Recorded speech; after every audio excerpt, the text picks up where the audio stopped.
United States military takeover of Greenland would be end of NATO አሉ በሰሜን አትላንቲክ ጦር ቃል ኪዳን ድርጅት በኔቶ የመከላከያ ኮሚሽነሩ አንድሪያስ ኩቢሊየስ ይሄ ደግሞ ሳይከካ ተቦካ ይሉትን ያስታውሷል። በርግጥም ደግሞ የዚያ የባለ 32 አባል ሀገራቱ ጥምረት ኔቶ ወይም ኖርዝ አትላንቲክ ትሪቲ ኦርጋናይዜሽን የመበተኑ ነገር ወዲህም አሜሪካ ከጥምረቱ የምትወጣ ከሆነ ብቻ እንኳን ሩሲያና ቻይና ኔቶን ከመጤፍ አይቆጥሩትም ነው የሚባለው። አረ ለመሆኑ ትራምፕ የግሪንላንድን ደሴት ለመጠቅለል ካሰሉት ቀመር ዲፕሎማሲ ያቆማቸው ይሆን ስንል ርዕሰ ጉዳዩን በዓለም አቀፉ ትንታኔ ዘገባችንን መርጠን ተመልክተነዋል። ከትንታኔ ዘገባው ጋር ትዕግስቱ ቀለነኝ የትንፍጭው ዱቄቱን አምጪ ይሉትን ያስታውሷል። ሲሆንም በውድ ካልሆነም በግድ አሜሪካ የግሪንላንድን ደሴት የራሷ ማድረግ አለባት ሲሉ የሀገሪቱ ፕሬዚደንት ዶናልድ ትራምፕ ከባለፈው እሁድ ወዲህ ያልሃቸው አባዜ ሀገር ሽቶባቸዋል። ትራምፕን እንደዚያ የዚያን የዓለምን ትልቁን ደሴትና በማዕድን ሀብቱና ክምችቱ የደለበውን ቶሎ ብለው ለመጠቅለል ያጣደፋቸው ደግሞ በዋናነት ሩሲያና ቻይና ማሰፍሰፋቸው የመሆኑን ምስጢር ይገልጣሉ። ዩናይትድ ስቴትስ ኦፍ አሜሪካ ማስት ቴክ ግሪንላንድ አዘርዋይስ ሩሲያ ቻይና ውድ ያለበለዚያም አሉ ትራምፕ አንዳችሁ ለመታሰር አለበት፣ በአንድ የሚሆን በሌላ ግን አሜሪካ ግሪንላንድን ማግኘት አለባት ነው ያሉት። ብቻ ግን ትራምፕ ከባለፈው እሁድ ወዲህ ባሉት ቀናት የቤተ መንግስታቸውን ግድግዳ ወግድልኝ ግሪንላንድን ልይበት ገለልበል ከፊት ያሉ ነው የሚመስሉት ይሏቸዋል።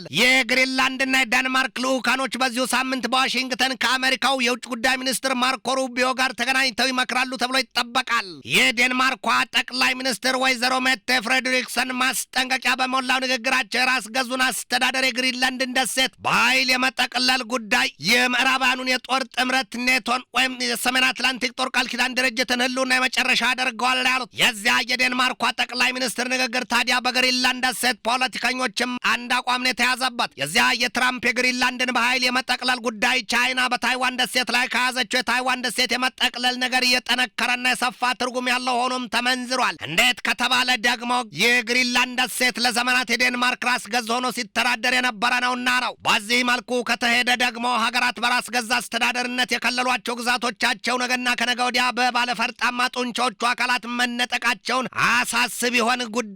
የውሻን ጥርስ ባጥንት ይፈሩታልን? አሊያም በሩቅ ያየን የሰማነውን በቅርብ አታሳይ አታሰማን ካልሆነ በስተቀር በዓለም የህዝብ ቁጥር መጨመርና በመንግስታት የይዞታ ማስፋፋት አባዜ የቱም አይሆንም ብሎ መደምደም ይከብዳል። የግሪንላንድ ደሴት ጉዳይ በሶስት መንግስታት የማህረብ ንጥቂያ ውድድር ፊሽካ የተነፋ ነው የሚመስለው። የግሪንላንድ ጠቅላይ ሚኒስትር ጄንስ ፍሬድሪክ ኔልሰን ትናንት በሰጡት ማብራሪያ የግሪንላንድ የጸጥታ ጉዳይ የወደቀው በሰሜን አትላንቲክ ጦር ቃል ኪዳን ድርጅት በኔቶ ጫንቃ ላይ ነው። ያ የመጨረሻውና ጽኑ አቋማችን ቀዩ መስመራችንም ነው። አሜሪካና ዴንማርክ ሁለቱም የሰሜን አትላንቲክ ጦር ቃል ኪዳን ድርጅት የኔቶ መስራቾች ናቸው ሲሉ ቅሬታ የሞላው ንግግር አድርገዋል። የአሜሪካ ህግ አውጪዎችም ወደ ዴንማርክ ለመጓዝ መሰናዳታቸው ነው የተሰማው። በአውሮፓ ምክር ቤት የመከላከያ ኮሚሽነሩ አንድሪያስ ኩቢሊየስ በበኩላቸው ትናንት በሰጡት ማብራሪያ የዳንማርክ መንግስት ከሰሜን አትላንቲክ ጦር ቃል ኪዳን ድርጅት ከኔቶ የጸጥታ ኃይል ጥያቄ ካቀረበ በቀጥታ ምላሽ ለመስጠት ተዘጋጅተናል። ይሁንና ግን ማንኛውም የአሜሪካ የግሪንላንድ ደሴት በኃይል ለመውሰድ መዘጋጀት የሰሜን አትላንቲክ ጦር ቃል ኪዳን ድርጅትን ህልውና እስከ መጨረሻ የሚገድለው ይሆናል ሲሉ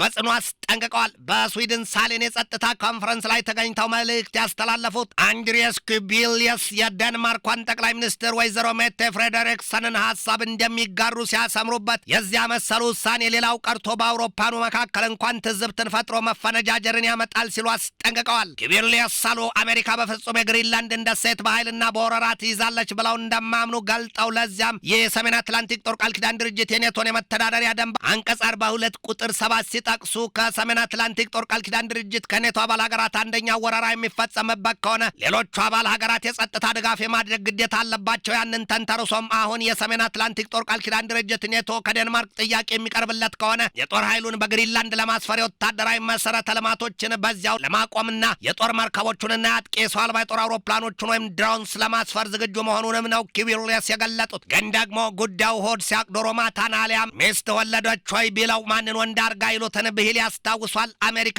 የሌለችበት ኔቶ ወይም የሰሜን አትላንቲክ ጦር ቃል ኪዳን ድርጅት ልብ የሌለው በድን አካል ከሚላቻ ትርጉም ጋር በሚነጻጸርበት በዚህ ዘመን እውን የተቀሩት የሰሜን አትላንቲክ ጦር ቃል ኪዳን ድርጅት የኔቶ ኃይሎች ከአሜሪካ ጋር ጦርነት ሊገጥሙ ያስቡት ይሆን? የማይመስል ልብ ያቆሰል አለያም የማይመስል ነገር ለሚስት አትንገር ይሉትን ያስታውሷል። ሁለቱም የሰሜን አትላንቲክ ጦር ቃል ኪዳን ድርጅት የኔቶ አባል ሀገራቱ ዴንማርክና አሜሪካ በዚህ ሳምንት በግሪንላንድ ጉዳይ ለመምከር ቀጠሮ ይዘዋልም ነው የሚባለው። ግሪንላንድና ዴንማርክ በተደጋጋሚ የግሪንላንድ ደሴት የሚሸጥም የሚለወጥም አይደለም ሲሉ ጽኑ አቋማቸውን መግለጣቸው አይዘነጋም። የአሜሪካው ፕሬዚደንት ዶናልድ ትራምፕ ደግሞ የኃይል አማራጭ ከመጠቀማችን በፊት ግሪንላንድን እንወስዳለን የሚል የማይለወጥ አቋማቸውን አጽንተዋል። አሁን ታዲያ ዴንማርክ ቢሉ ግሪንላንድ፣ የአውሮፓ ህብረት ቢሉ የሰሜን አትላንቲክ ጦር ቃል ኪዳን ድርጅት ወይም ኔቶ በጌታ አይቆጡም በጨለማ ያፈጡም ሲሉ ተብረክርከውና ተንበርክከው አሶካሉ ይሆና ማለታቸው እንጂ ማፈንገጣቸው አዋጣቸው ነው የሚባለው። ጉዳዩ ደግሞ ፌንጣ ብትቆጣ ክንፏን ጥላ ሄደችን ነውና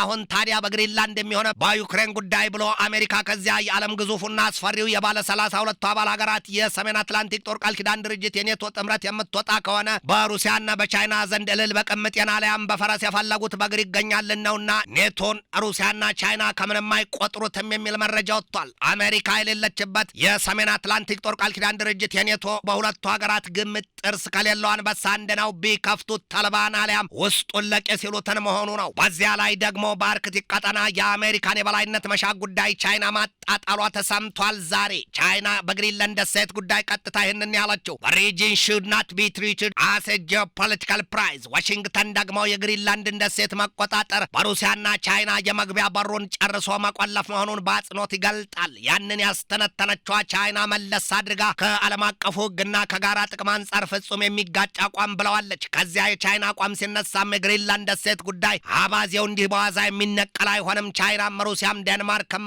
አጎንብሰው የሚያልፉት ቅዝምዝም ይሆናል ተብሎ አይታሰብም። የአሜሪካው ፕሬዚደንት ዶናልድ ትራምፕ በግሪንላንድ ደሴት የመጠቅለል ምኞት ተሰቅዘው ሳሉ የቻይናና የሩሲያ አይን ፈጦባቸዋል፣ ጥርስ ተነክሶባቸዋል። የአውሮፓኑም ቢያንስም የዴንማርክና የግሪንላንዳውያኑ ቁጣና ኩርፊያ ተቃውሞ ገንፍሎባቸዋል። ትራምፕ ወዲህ ዞር ሲሉ በኢራን የተባባሰው ተቃውሞ ጉዳይ አበክረው ይሹታልና ሀሳባቸውን ያጎድልባቸዋል። ግን ደግሞ በኢራን ያለው ተቃውሞ እንደ ቬኔዙዌላ አሞራውን በረረ ቅሉም ተሰበረን ሆኖ በፕሬዚደንቱ መታገትና መወሰድ ብቻ የሚያቆም ይሆናል ተብሎ አይታሰብም። ወዲያም ትራምፕ በሩሲያና በዩክሬን መካከል ለከፋው ጦርነት ወይ ዩክሬንን እንዳሏት መሬቶቿን ለሩሲያ ሰጥታ አልተገላገሉም፣ ወይም ደግሞ ፑቲንን ከጦርነቱ ማስቆም አልቻሉም። የበሱንም የአሜሪካ ኃይሎች በቅርቡ በሰሜን አትላንቲክ ውቅያኖስ ስትቀዝፍ የነበረችዋን የሩሲያን መርከብ መያዛቸው በሩሲያኑ ፖለቲከኞች ልብ በአይን የመጣውም የተቃጣን ቀስት ሆኗል። ትራምፕ ከቻይናም ጋር የሚያስቆጣ ተግባራቸው አልተገታም ይሏቸዋል። ሰሞኑን በደቡብ ቻይና ባህር የአብርሃም ሊንከን የጦር አውሮፕላን ጫይ መርከባቸውን